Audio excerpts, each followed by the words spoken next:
Hi everyone, thank you for joining me, Amber Bach, for my Week 6 presentation on the federal government and education for Dr. Linda Marie Sundstrom's class for MPA 510, History and Theory of Public Administration. So I'm going to go over first the people in favor of less government involvement with education, and then I will go over those in favor of more government involvement with education. So starting out with the less.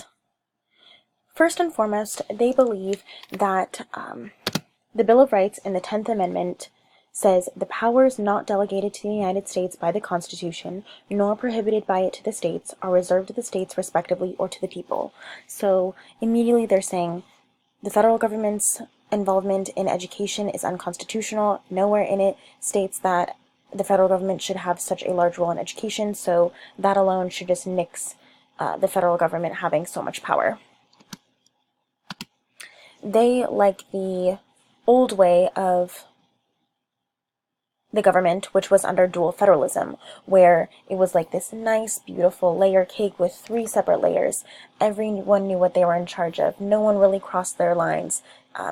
And yes, the federal government is at the top, and they're ahead, but they weren't able to kind of use leverage to control the states and local governments, and so people are stating it was best back then, when everyone knew their place, everyone knew what they're in charge of, and you just let us do our thing. That's what those in favor of less government involvement, they're like, federal government, you have a lot more on your plate, you don't need to worry about education, let the state and local governments take care of that and be in their realm.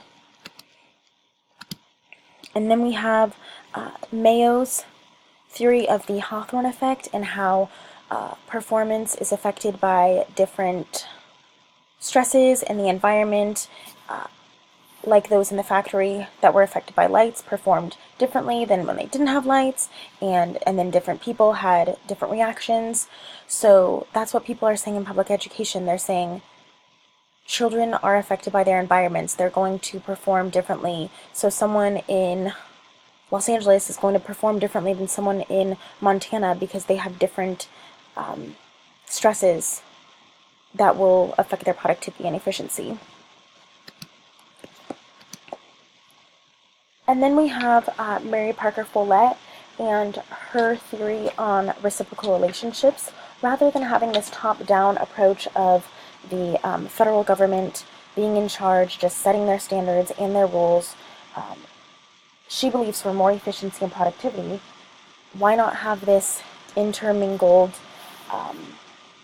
discussion between the state and local governments to say what they need and kind of individualize it so that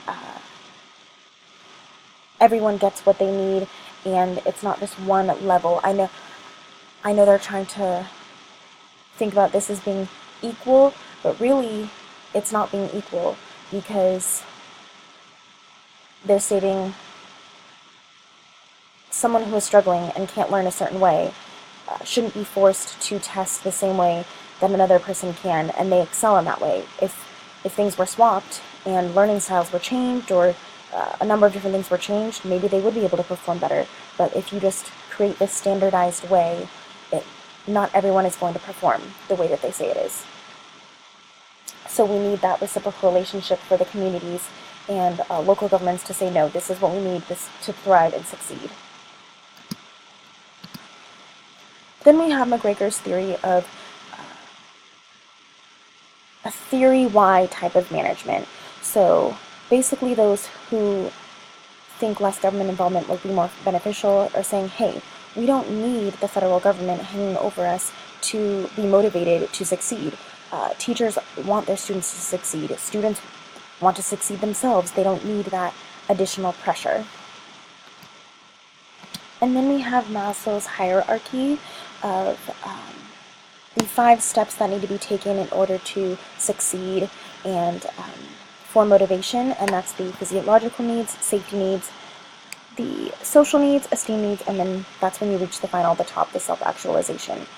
Those say with the more government, that will not be able to be achieved because with so much that they're in charge of, there's no way that they're going to be able to reach each person and be able to reach their physiological needs, be able to reach their safety needs, because there's just too much on their plate to really focus in and hone in. So those in favor of the less government say, if we were able to take care of this ourselves, then everyone would be able to reach the 5 steps. And then we have Cots and Cons theory that applies. They believed in this open system that people are affected by their environment. Productivity is affected by their environment, which those saying that federal government should not be involved also agree. They're saying, hey, we cannot have this standardized testing. We are not going to all be the same. Education in California shouldn't necessarily be the same as education in Alabama. There are different views, there are different needs, there are different lifestyles that affect the person, and so they shouldn't be treated the same when they live completely different, and productivity is affected by your environment. And then finally, we have Alice Rivlin's systematic thinking. She just believed that in order for education really to thrive and excel, there needs to be decentralization. There's just way too much on the federal government's plate to really establish and provide what children need for education.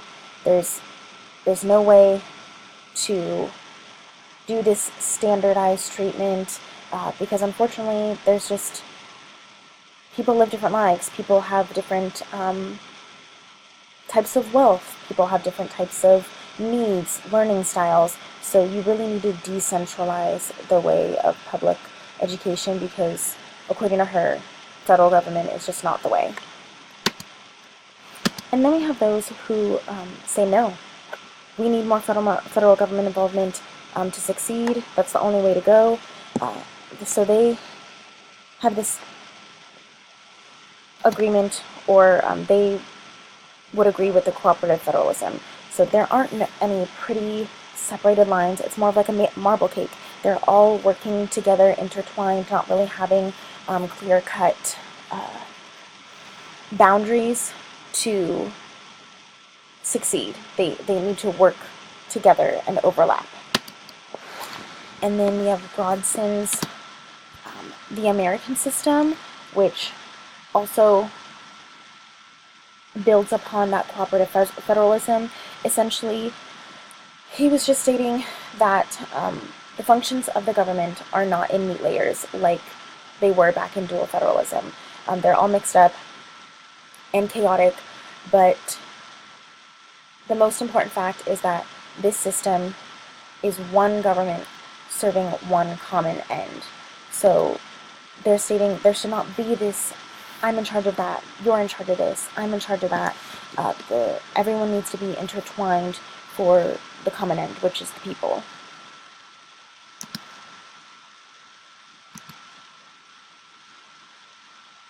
However, federal government involvement is kind of like Taylor's theory of scientific management that we learned back in the first week, of how everyone knows what they're in charge of. There are rules in place, so the federal government is implementing rules and regulations that the state and local governments have to abide by, the school districts, the teachers, principals, everything. So there's an organization structure, and that produces maximum efficiency, is just having those rules and regulations and kind of standardizing everything and not having any sort of rule of thumb. You all work the same way. And then we have Weber's bureaucratic theory, same thing along Taylor's lines, where there's the formal rules and regulations that's going to create that productivity. You have that division of labor, you know that the federal government is in charge.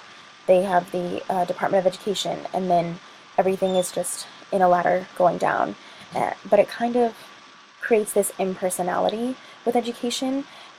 It's everyone's the same. Well, unfortunately, we're not. that's the good thing. We're all our individuals.